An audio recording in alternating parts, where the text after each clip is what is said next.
Mari sama-sama kita perbaharui niat i'tikaf kita. Nawaitu an a'takifa fi hadzal masjid sunnatan lillahi ta'ala. Sahaja aku beriktikaf di dalam masjid ini sunnah kerana Allah Ta'ala. Hadirin wal hadirat rahimakumullah. Kita teruskan pengajian kitab kita Hidayatus Salikin. Qala musannifu rahimahullahu ta'ala wa nafa'ana bihi wa bi'ulumihi fid dharain, amin. Dan lagi kata Imam Al-Ghazali rahimahullahu ta'ala, wa qala ba'dul hukamani man u'tiya arba'an lam yumna arba'an, man u'tiya syukra lam yumna'il mazida, wa man u'tiya taubata lam yumna'il qabula, wa man u'tiya al-istikharata lam yumna'il khaira, wa man u'tiya al-masyurata lam yumna'is shawaba.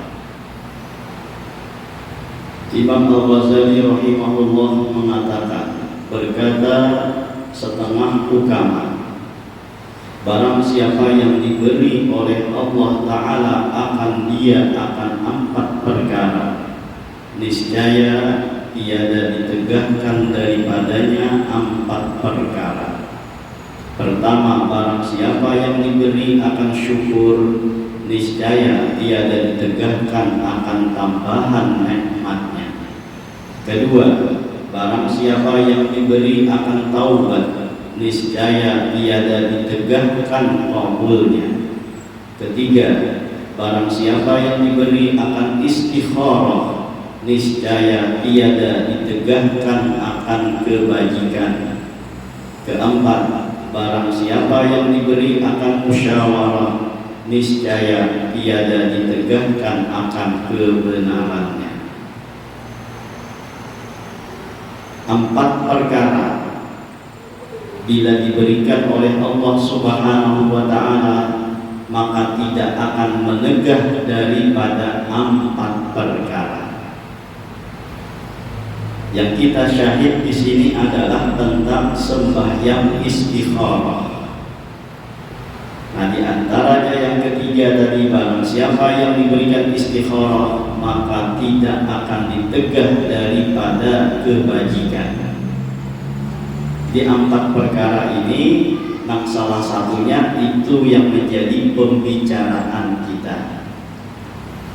Yang pertama, barang siapa yang diberikan syukur, niscaya tidak ditegah daripada tambahan nikmatnya. Bila orang itu bersyukur, nah maka pasti ditambah oleh Allah, tidak akan ditegah daripada tambahan. Dan ini sesuai dengan firman Allah Subhanahu wa Ta'ala, la in syakartum la azidannakum wa la in kafartum inna adzabi lasyadid. Jika kalian bersyukur, niscaya aku tambah-tambah nikmat kepada kalian. Tapi jika kalian kufur, maka azabku teramat pedih. Bila orang itu mau bersyukur, maka pasti ditambah oleh Allah Subhanahu wa Ta'ala, asal kitanya mau bersyukur. Karena Allah sudah menjanjikan, amun bersyukur ya Allah ku tambah. Nah, itu janji Allah Subhanahu wa Ta'ala. Dan Allah tidak akan menyalahi janji. Innallaha la yukhliful mi'ad. Sesungguhnya Allah tidak akan menyalahi janji. Asal mau aja kita nih bersyukur. Banyak kah sedikit kah syukuri. Jangan mun sudah banyak hanya bersyukur, sedikit nah lalu mengeluh, jangan. Bersyukur untuk pulang jangan hanya masalah rezeki aja. Apapun yang menjadi tambahan kebaikan kepada kita, itu patut kita syukuri.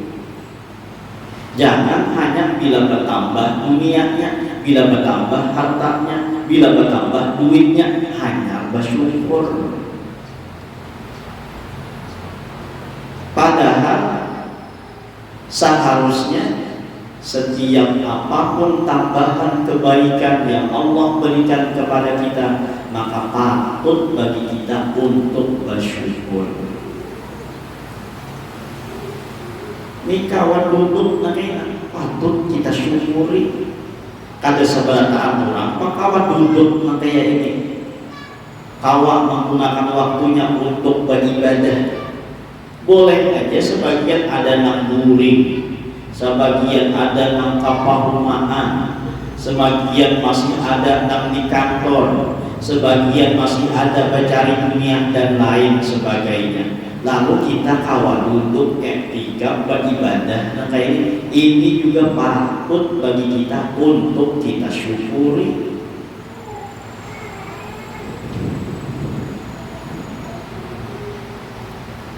Apapun tambahan kebaikan lawan kita, baik tambahannya itu dunia ataupun lebih-lebih tambahannya itu akhirat, nah maka sewajibnya lah bagi kita untuk bersyukur. Jadi yang kita syukur itu bukan hanya sekedar dunianya, bukan hanya sekedar rezekinya aja, tapi segala nikmat kebaikan, yaitu baik tambahan dari kebaikan dunia ataupun lebih-lebih tambahan kebaikan akhirat, nah maka patut bagi kita untuk bersyukur. Karena mun kita puja Allah tuh mau menghitung nikmat Allah tuh rasanya kada kawa kita menghitungnya. Nang kawa kita mensyukurinya. Nikmat Allah tuh banyak kada terhitung.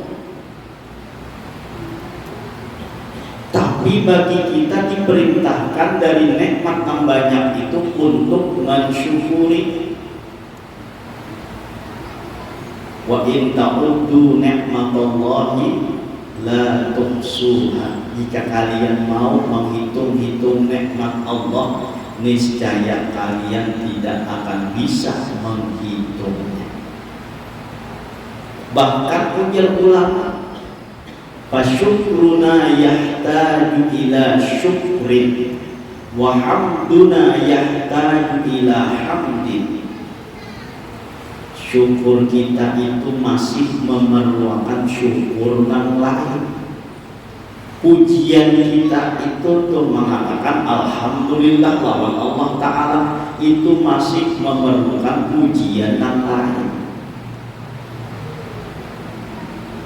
Syukur kita tuh masih memerlukan syukur yang lain. Dari sini aja tuh kita kadang kala untuk menghitung berapa banyak nikmat yang Allah berikan lawan kita. Ini kita duduk kayak ini, lalu diberi taufik hidayah oleh Allah kawa bersyukur, lalu kita mengucap alhamdulillah kawa duduk kayak ini. Pertanyaannya, siapa yang beri taufik hidayah kita ingat dan kawa kita bersyukur lalu mengucap alhamdulillah itu siapa yang memberi itu? Jawabannya Allah Ta'ala. Nah berarti harus kita syukuri lagi. Syukuri ulang namanya kita kawa berucap alhamdulillah, kawa berucap syukur lawan Allah Ta'ala. Nak memberi nikmat kita kawa bersyukur, nah itu siapa pula? Allah Ta'ala pula. Nah maka perlu pula kita tambahkan syukur itu tadi. Kita syukuri pula siapa pula yang memberi kawa kita bersyukur itu? Allah Ta'ala pula. Kita syukuri pula dan syukur yang ada di siapa pula yang memberi? Allah Ta'ala. Kita syukuri pula yang ada di siapa memberi? Allah Ta'ala. Kita syukuri siapa pula yang memberi? Sampai sehabisnya tuh kita nang itu aja kada kawa kita. Makanya punya ulama, fasyukruna yahtaju ila syukrin. Syukur kita nih masih memerlukan syukur yang lain. Syukur yang lain itu memerlukan syukur yang lain lagi. Lain lagi ini pula memerlukan syukur yang lain lagi. Begitulah seterusnya. Kada kawan kita bersyukur sebuting nikmat itu nang Allah beri lawan kita kau bersyukur itu perlu kita syukuri lagi karena kita kau bersyukur tadi. Siapa yang memberi nikmat kalau kita bersyukur? Allah Ta'ala. Berarti ada hanya kita kau bersyukuri memerlukan syukur yang lain lagi pula. Begitulah seterusnya. Sebuting nikmat jadi kita kada kawa mensyukuri seluruhnya itu pasti memerlukan syukur yang lain. Nah jadi intinya bila kita mau bersyukur maka Allah Subhanahu wa Ta'ala akan menambahkan dari nikmatnya tersebut, baik nikmatnya itu secara fisik ataupun secara maknawi. Hissi nang dapat dilihat, maknawi nang ada kawa dilihat tambahannya itu. Banisi bini saiko, lalu kita syukuri bini nang ada ini. Nah maka Allah akan menambahkan nikmatnya itu. Bisa jadi bini nang lain jadi besi bini dua. Karena bersyukur lawan bini nang sampai kamu tadi bersyukur lalu diberi Allah bini dua. Itu tambahannya narangnya secara fisik, secara nang dapat dilihat. Boleh jadi dua kada bertambah bininya. Tetap saitung nang hitung itu juga, tapi bini nang ada nih malah bertambah kesolehannya, bertambah kata-kata lawan lakinya, kada tapi papamayan lagi, kada tapi pamintaan lagi, kada lagi menuntut macam-macam, menuntut masuk nikmat dua naranya. Ya kan? Aku udah 10 tahun sudah berbini lah, aku syukuri tahu segini, ada bertambah-tambah juga lagi gini. Itu lain kayak itu. Boleh jadi tadi tuh nang bertambahnya itu secara maknawi. Nang asalnya bini bina pamamayang lalu bina penyayangan. Nang asalnya bini setiap malam murid berselawar. Misalnya tuh ya kan. Nah lalu tiap malam ada sing calawayang lagi. Nah boleh jadi tuh itu nikmat nadanya. Jadi nikmat itu ditambahkan oleh Allah, tambahannya tuh bisa jadi secara maknawi tadi tenang ada kelihatan, bisa jadi nang secara fisik, nang secara kelihatan. Nang penting kita mau bersyukur dahulu. Nikmat yang Allah beri lawan kita tuh kita syukuri. Dengan cara apa kita mensyukurinya? Syukur terhadap nikmat dengan mulut kita memuji kepada Allah Subhanahu wa Ta'ala. Dengan hati kita merasa memuji, dengan apa namanya kita merasa syukur dengan pemberian Allah di dalam hati kita. Dalam hati itu merasa senang dengan pemberian dan nikmat yang Allah berikan. Itu syukur dalam hati. Syukur dengan perbuatan, nah lalu menggunakan nikmat ini sesuai dengan apa yang diperintahkan oleh Allah Subhanahu wa Ta'ala. Jika syukurnya dengan untung, ya mengucap alhamdulillah. Nikmatnya ini dimasukkan dalam hati bahwa ini datang dari Allah Subhanahu wa Ta'ala. Itu syukurnya dalam hati. Ini pemberian dari Allah Subhanahu wa Ta'ala. Ingat lawan yang memberi, jangan hanya ingat lawan nikmatnya, lawan yang memberi. Kada ingat itu kada bersyukur dalam hati anaknya. Jadi kalau dalam untung berucap kepada alhamdulillah, dalam hati ingat lawan orang yang memberi tersebut, dengan perbuatan menyalurkan nikmat yang diberi tadi sesuai dengan apa yang dikehendaki oleh Allah Subhanahu wa Ta'ala. Diberi harta misalnya alhamdulillah diuntung. Dalam hati ingat yang memberi ini adalah Allah Subhanahu wa Ta'ala.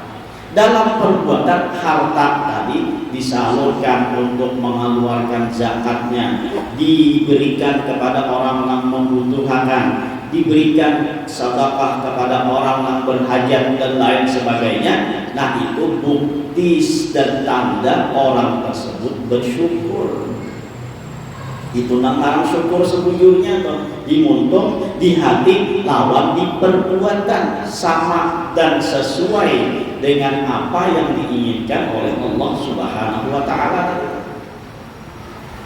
Amun diberi harta alhamdulillah, tapi hartanya dibawa berjudi, misalnya dibawa minuman keras, dibawa berzina, nah itu ada bersyukur namanya, walaupun dimontok alhamdulillah mau ucap beribu kali itu, ya tetap ada bersyukur namanya. Kenapa? Karena ada sesuai dengan perbuatannya.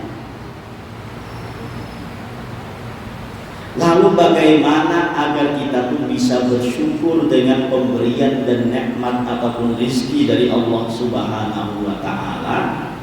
Maka kalau kita ingin bersyukur dengan apa yang diberikan kepada kita, yang pertama kita jangan memandang lawan nikmatnya. Nang dipandang tuh lawan orang yang memberi nikmat. Tuh insya Allah mau bersyukur. Mun memandang lawan orang yang memberi nikmat, lawan kada memandang daripada pemberiannya. Nang dipandang tuh nang memberi itu, kada memandang lawan pemberian. Maka ini pasti bersyukur lawan nikmat yang diberikan oleh Allah tadi. Ini contoh orang di berpacaran, jangan ditiru contoh ini, contoh aja tuh ya, jangan ditiru tuh. Karena sudah cinta, lalakian ini memberi bibiniannya sapu tangan. Padahal sapu tangannya harganya 3-10 ribu. Nukarnya pulang di pasar tunggingnya pulang tuh. Tapi ketika si bibinya ini menerima sapu tangan tadi, inya memandang lawan orang yang memberinya. Inya kada melihat harga sapu tangan larang kan, murah kan, tapi nang ia memberi ini adalah orang yang dicintainya. Nang dipandangnya itu nang memberi, kada memandang lawan sapu tangannya itu. Karena nang memberi ini orang istimewa, orang yang dicintainya. Sapu tangan itu padahal bukan gunaannya untuk sesapu hingus, sesapu palu. Saking sayangnya kada menggunakan kan pajak sapu hingus, sapu palu tadi. Nah, dilipatnya, di minyak harum minyak, dicium-ciumnya, bahkan diandak bawah bantal anak guling itu. Sakira apa? Mimpi lawan si ayam yang dicintai ini. Wah, ini tertawa. Bahari ada ayam-ayaman ya betul. Ada ayam-ayaman. Itu inya memandang kepada nang memberi. Jakanya ia memandang lawan pemberiannya, ia marangon. Mbah dia satu tangan namanya aku 10 kawan kan. Ya kan? Mun memandang lawan pemberiannya, tapi mun dipandang lawan orang yang memberi, umat disayanginya banget, rasa ganal nilainya itu walaupun harganya murah. Nah, kayak itu pun kita diberi nikmat oleh Allah Subhanahu wa taala, agar kita kawak mensyukuri nikmat tadi, pandang lawan yang memberi, jangan pandang lawan nikmatnya. Ganal halus, ini takap bersyukur. Kenapa? Nang memberi orang nang maha kuasa, orang nang dicintainya. Nah, sehingga harta, rezeki, nikmat yang lainnya yang diberikan oleh Allah kada digunakannya untuk macam-macam. Bahkan digunakannya untuk kesenangan orang yang memberi tersebut. Kada digunakannya macam-macam, kada digunakannya untuk bermaksiat, malah digunakannya untuk kesenangan orang yang memberi. Nah, patut diwakapakannya. Nah, maka Allah senang. Diberikan bantuan kepada orang-orang yang menghajatkan, nah Allah senang. Dikeluarkan zakatnya, nah Allah senang. Bahkan nikmat tadi digunakannya untuk kesenangan orang yang memberi tersebut. Nah, itu agar kita kawa bersyukur. Nah, kedua pulang agar kita kawa bersyukur itu, kalau dari segi nikmat dunianya, nah maka pandanglah kepada orang yang di bawah daripada kita nikmatnya, jangan memandang lawan orang yang di atas daripada kita nikmatnya. Jangan memandang lawan orang yang lebih jauh besar nikmatnya lawan kita, sehingga kita itu diperintahkan untuk melihat dan membandingkan nikmat kita itu lawan orang yang di bawah nikmatnya daripada kita. Maka insya Allah kita kawa bersyukur. Kita insya Allah kawa bersyukur. Berisi kendaraan, walaupun kendaraan itu rancak mogok, tapi larangnya ya berisi juga. Syukur kita berisi itu. Tetangga sebelah ada berisi kendaraan, berisi sepeda aja. Sehingga kita awak mensyukuri nikmat pemberian Allah Ta'ala itu, kita mau membandingkannya lawan yang lebih halus nikmatnya daripada kita. Jadi dari segi dunianya, agar nikmat yang Allah berikan lawan kita, maka pandang lawan orang yang lebih di bawah daripada kita. Tapi kalau dari segi agamanya, dari segi akhiratnya, nah jangan memandang ke bawah, tapi pandang ke atas daripada kita. Mun dari segi akhiratnya, kita jangan membandingkan lawan orang yang bisa balah. Istilahnya adalah sembahyang, tapi sembahyang mengkabul, masih senang aja, masih tenang aja. Kenapa? Karena membandingkan depan sebelah rumah tuh pada sing sembahyangannya. Itu kalau nikmat akhirat jangan membanding kayak itu, banding yang lebih di atas daripada kita. Mungkin kita membandingkan di bawah daripada kita, lalu tuh jadinya pangulir beribadah itu. Nah, itu nikmat akhirat, tuh nikmat maknanya dari segi agama, kita harus memandang kepada orang yang lebih di atas. Inya kawa sembahyang malam, padahal inya makan sama aku makan juga, inya guring sama aku guring juga, inya minum sama aku minum juga. Bahkan kadang-kala makanan aku, minuman aku lebih haram daripada makanan dan minuman inya kalau sembahyang tahajud aku kada, berarti rugi aku nang ini. Nah, itu bandingannya nah kayak gitu. Inya sibuk, aku sibuk juga. Inya bahuma, aku bahuma juga. Tapi inya kawak ke majlis taklim, aku kada ke majlis taklim, rugi aku nang ini. Nah, itu bandingannya nah kayak gitu. Dari segi apa? Dari segi akhiratnya, dari segi agamanya, yang lebih di atas. Kalau dari segi dunianya, maka lihatlah yang lebih di bawah. Sehingga kita kawa bersyukur. Sehingga kita kawa bersyukur. Kenapa? Karena orang lain lebih di bawah daripada kita nikmatnya. Kayak juga pulang sebaliknya, mun kita hendak bersabar, maka jangan melihat musibah kita lebih halus dari musibah orang lain. Hendaknya kita melihat musibah orang yang lebih ganal daripada musibah kita. Tuh kawal sebaliknya kita bersabar.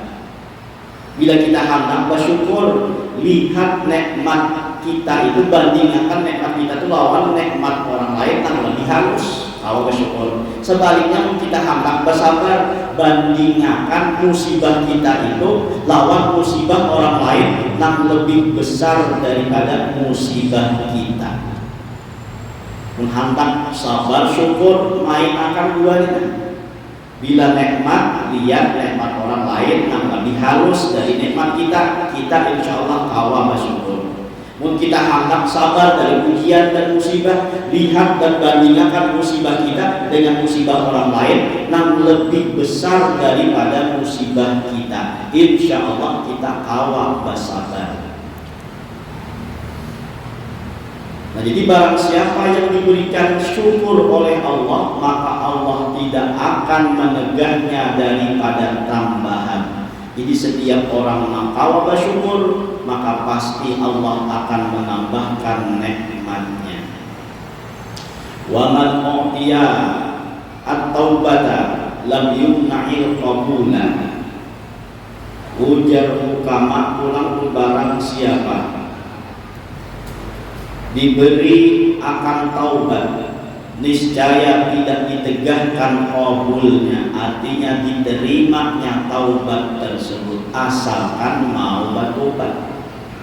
Siapa aja yang bertobat pasti diterima oleh Allah Subhanahu wa ta'ala. Kayak apa aja ganalnya dosa, asalkan mau bertobat pasti diterima taubatnya oleh Allah Subhanahu wa ta'ala. Asalkan jangan sampai roh itu sudah ada di tenggorokan, dan jangan sampai matahari itu timbul dari sebelah barat. Itu aja syaratnya kan? Setiap kita berbuat dosa sebanyak apapun dosanya, asalkan kita mau bertobat, maka dosa itu pasti diampuni oleh Allah, dan tobat kita itu pasti diterima oleh Allah Subhanahu wa ta'ala. Dimanapun kita berbuat dosa, sebesar apapun dosa yang kita lakukan, asalkan kita mau bertobat dan asalkan jangan sampai roh sudah sampai di tenggorokan dan matahari timbul dari sebelah barat, itu tetap diterima oleh Allah Subhanahu wa ta'ala. Tapi bila sudah roh ada di tenggorokan, nah maka itu sudah ada diterima lagi taubatnya. Sebagaimana sabda Nabi Muhammad sallallahu alaihi wasallam, "Innallaha yaqbalu taubatal 'abdi ma lam yughargir." Allah akan menerima taubat seorang hamba selama rohnya belum sampai di tenggorokan. Ini untungnya kita menjadi umat Nabi Muhammad sallallahu alaihi wasallam. Di mana aja kita berbuat dosa, asalkan kita mau bertobat, langsung diterima oleh Allah Subhanahu wa ta'ala. Nabi Adam itu berdiri lawan umat Nabi Muhammad. Ujar Nabi Adam, aku ini tidak diberi oleh Allah seperti mana diberi kepada umat Muhammad sallallahu alaihi wasallam. Yang pertama ujar Nabi Adam, aku berbuat salah di dalam surga, langsung dipacul seluruh baju kemuliaan surga itu. Akhirnya bentuk lawan daun-daunan di surga bagi Nabi Adam itu yang pertama ujian Nabi Adam. Tapi kalau umatnya Muhammad sallallahu alaihi wasallam dimanapun ia berbuat dosa, maka Allah tidak akan melepaskan pakaiannya. Di untungnya kita, jakanya kita nih, ya kan, berbuat dosa dipacul baju kita, bisa-bisa kita nih bilang rancak berbilanjang aja, ya kan. Mun merasa-rasa setiap hari itu ada aja dosa yang kita gawe. Mun setiap kita membuat dosa dipacul baju kita, bilang rancak beruntayan aja kita nih, ya kan, bilang rancak berbilanjang aja. Nah ini ujian Nabi Adam, aku sekali waktu berbuat dosa langsung dilepas pakaian surga. Tapi umatnya Muhammad sallallahu alaihi wasallam dimanapun ia berbuat dosa, ada pernah dipacul oleh Allah pakaiannya. Nah kedua ujian Nabi Adam, aku berbuat dosa, aku berbuat salah. Sekali aja berbuat salah tuh langsung aku dipisah oleh Allah antara aku lawan biniku. Riwayatnya Nabi Adam tuh diturunkan di negeri Hindia, sedangkan Siti Hawa itu diturunkan di Jeddah, di kota Mekah. Tak pisah ujian Nabi Adam bahkan puluhan tahun tak pisahnya, hanya pertemuan, dan itu terjadi pertemuannya di Arafah, di gunung atau Jabal Rahmah, ngarannya Jabal Rahmah. Disitulah tempat pertemuan antara Nabi Adam dengan Siti Hawa setelah sekian tahun berpisah lawan Nabi ini karena melakukan satu kesalahan. Bertemu di Jabal Rahmah di Arafah. Nah, persisnya pertemuan itu ada di atas gunung Rahmah tadi atau Jabal Rahmah tadi. Di situ ada ngarannya apa tuh tubuh kan kayak tubuh itu. Nah, disitulah tempat pertemuan Nabi Adam dan Siti Hawa. Nambah umrah ataupun naik haji itu rancang apa kasih itu tuh tahu tuh tempat pertemuan Nabi Adam dan Siti Hawa itu di Jabal Rahmah. Di situ ada tubuhnya. Nah, bahkan banyak tumbuhan kita Indonesia ini menulis ngarang di situ. Napa tanpa bulannya terus sekira bantamuan kada tak pisah lagi lawan kasih, lawan bini, lawan apa tuh pasangan. Lalu bertulis di situ ngarang. Lalu lawan pasangan siapa? Tubuhnya tuh yang bercurit-curit jadinya. Saking banyaknya menulis itu kan. Tapi hati-hati dua bulan, hati-hati di sini. Mau dijuluminya sepeda, disuruhnya papa jangan nulis itu, jangan terima. Mun mau dianggap membeli kita ambil, ditulis, imbah kaitan ditagihnya hamsarial gitu. Dikira membeli pak, sekalinya ini menjulungi dulu, imbah ditulisnya, biar kita tulis kita tahu. Nah, ditagihnya 5 rial. 5 kali 4 berapa tuh? 20 lah.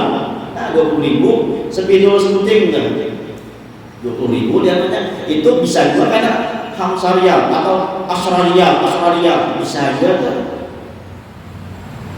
Ditagihnya 10 rial, paginya 40.000 jadinya. Berfoto tuh kayak juga, jangan berfoto tuh jangan. Nah, di fotonya lalu bertampai berpusaka. Nah, imbah fotonya keluar kena tagihnya juga. Tuh hati-hati kan. Nang biasa berkurang atau nang biasa berhaji. Tahu kan apa namanya? Pengubahan orang hilang. Kadang-kadang orang hilang itu kekanakan tuh. Nah, itu nang biasa menjulungi itu. Di tempat pasahian biasa juga itu tuh. Imbah untung kita sakit tuh, lalu mencukur. Cari gunting kalau ada, nah ujungnya gunting kita ambil, kita guntingakan, nah tagihnya hamsarial atau asrarial, 10 rial habis sambil kita. Nah, jadi di situ tempat pertemuan siapa? Siti Hawa dengan Nabi Adam alaihissalam di Jabal Rahmah. Yaitu ketika Nabi Adam melakukan suatu kesalahan dengan Siti Hawa, dipisah oleh Allah puluhan tahun. Ujian Nabi Adam, sedangkan umat Muhammad dimanapun dia melakukan perbuatan kesalahan dan dosa, maka Allah tidak akan memisah antara dirinya dengan istrinya. Kita ini pun apa buat dosa. Kalau Nabi Adam sekali aja berbuat dosa kesalahan itu langsung dipisah oleh Allah tahunan, beberapa tahun, puluhan tahun. Kita lawan dini kita kayak apapun berbuat dosa tetap akan dipisah oleh Allah Subhanahu wa ta'ala. Nah, ujian Nabi Adam, aku sekali berbuat salah itu dipisah lawan dini. Imbah pulang ujian Nabi Adam, aku tuh berbuat dosa, berbuat kesalahan dalam surga, dikeluarkan aku dari surga. Sedangkan umat Muhammad itu yang berbuat dosa di luar surga, kemudian mau bertobat masuk ke dalam surga. Kalahnya aku dalam surga 3 rakaat, umat Muhammad di luar surga, ia bertobat dimasukkan ke dalam surga. Ujar Nabi Adam pulang, aku diterima taubatku oleh Allah itu beberapa tahun lamanya pulang, hanya diterima taubatku oleh Allah Subhanahu wa ta'ala. Sedangkan umat Muhammad dimanapun ia berbuat dosa, maka ketika ia bertobat saat itu juga diampuni oleh Allah dosanya. Kada bersalah waktu berapa tahun, saat itu juga ia mau bertobat, diterima taubatnya oleh Allah Subhanahu wa ta'ala. Itu pun Nabi Adam itu riwayatnya bertawassul lawan Rasulullah sallallahu alaihi wasallam. Kenapa jadi bertawassul?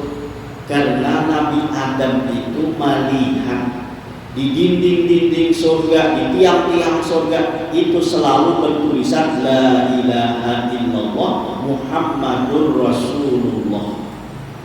Nah, lalu keingatan itu Nabi Adam bertawassul, ya Allah, dengan berkat Muhammad yang namanya bersanding dengan namaku, maka ampunilah dosa dan kesalahanku. Lalu dengan berkat tawassul kepada Rasulullah, Nabi Adam ini pun diampuni dosanya oleh Allah Subhanahu wa ta'ala. Lalu ditanya oleh Allah, kenapa engkau jadi bertawassul kepada Muhammad, wahai Adam, sedangkan orangnya belum ada, belum lahir? Ujar Nabi Adam, aku yakin pasti Muhammad itu adalah orang mulia, karena tidak akan mungkin namanya itu akan bersanding dengan namamu, kecuali orang itu adalah orang yang mulia di sisimu. Sehingga aku pun bertawassul dengan berkat nama orang yang ada di sampingmu dan di sisimu tersebut. Lalu hanya diterima oleh Allah. Nah, kita sebagai umat Nabi Muhammad, syukur alhamdulillahnya, dimanapun kita berbuat dosa, sebesar apapun, sebanyak apapun, serancak apapun kita berbuat dosa, maka tetap Allah mau menerima taubat kita. Ini untungnya kita. Tapi untungnya ini jangan sampai salah, jangan sampai kita salah gunakan. Kan Bapak juga buatnya aja dosa kayak ini aja, Allah Maha Pengampun juga. Nah, iya kan? Ada Bapak juga buatnya kayak ini aja, bawa beban hilang aja, nanti ampuni Allah Ta'ala. Ada Bapak juga buatnya aja, judi online ini ya, berkalah ke mana berdosa ke Bapak, minta taubat Allah Ta'ala, Allah tuh Maha penerima taubat juga. Itu dikatakan ulama, qaulul haqqi qasdil batil. Tujuan ucapan nang jujur, tapi dalam tujuan nang salah. Ucapannya jujur, Allah Maha Ampun, Allah Maha menerima taubat, Allah Maha penyayang, tapi digunakan untuk membolehkan kita berbuat dosa, nah itu nang salah caranya. Sebagai alasan pembujuran kita untuk berbuat dosa, itu tujuan nang salah artinya. Kata Bapak juga yang berbuat dosa sebanyak-banyaknya, mungkin kita akan bertobat diterima Allah Ta'ala, itu bujur gitu. Tapi jangan jadikan alasan ini untuk kita melakukan berbuat dosa gitu. Nah, makanya ujian ulama, kalau kita sudah berbuat dosa, nah maka baru kita ingat bahwa Allah itu Maha Pengampun, Allah itu Maha Pengasih, Allah itu Maha menerima taubat. Itu kalau sudah terlanjur berbuat dosa tadi, sudah dilakukan dan kita kadang tahu, misalnya apapun kita sudah tahu itu. Nah, tapi kita ketika hendak bertobat, nah maka ingatkan Allah Maha Pengampun, Allah Maha menerima taubat dan lain sebagainya tadi. Tapi ketika kita hendak berbuat dosa, jangan ingat ini. Paham kan? Kita hendak berbuat dosa, jangan menyatakan Allah Maha Pengampun, Allah menerima taubat, jangan ingat itu. Ingatkan sifat Allah yang sebaliknya. Kenapa sifat Allah sebaliknya? Allah itu Qawiyun, Maha Kuat. Allah Matinun, maha perkasa, maha kuat. Allah itu Jabbarun, maha mengarasi, dan lain sebagainya. Nah itu yang kita ingat ketika kita hendak melakukan dosa. Bila hendak berbuat maksiat, Allah maha kuat, Allah maha mengetahui, Allah maha besar, Allah maha perkasa, Allah maha segala macamnya. Nah ingat, maka ini kada wajib kita berbuat dosa. Jadi bila kita hendak berbuat dosa, ingat sebaliknya dari sifat lemah lembutnya Allah Ta'ala. Tapi ketika kita sudah terlanjur berbuat dosa, nah maka kita ingat tentang sifat-sifat Allah yang lembut tadi, yang maha menerima, yang maha pengampun, dan lain sebagainya. Nah, jadi setiap kita diberikan taubat oleh Allah, maka tidak akan ditegah daripada diterima atau kabulnya. Yang ketiga, ketika barang siapa diberi akan istikharah, nah niscaya dia ditegah akan kebajikannya. Jadi bila orang berbuat istikharah, maka ujungnya pasti mendapatkan kebaikan.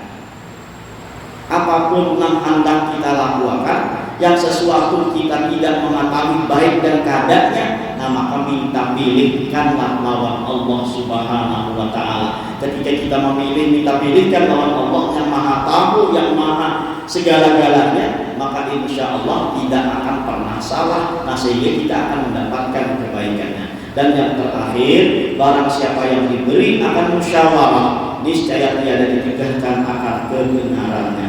Jadi bila sesuatu itu dimusyawarahkan, bila sesuatu itu dirapatkan, bila sesuatu itu dibicarakan bersama-sama dengan mengambil kesimpulan, maka insya Allah kesimpulan itu akan mendapatkan kebenaran.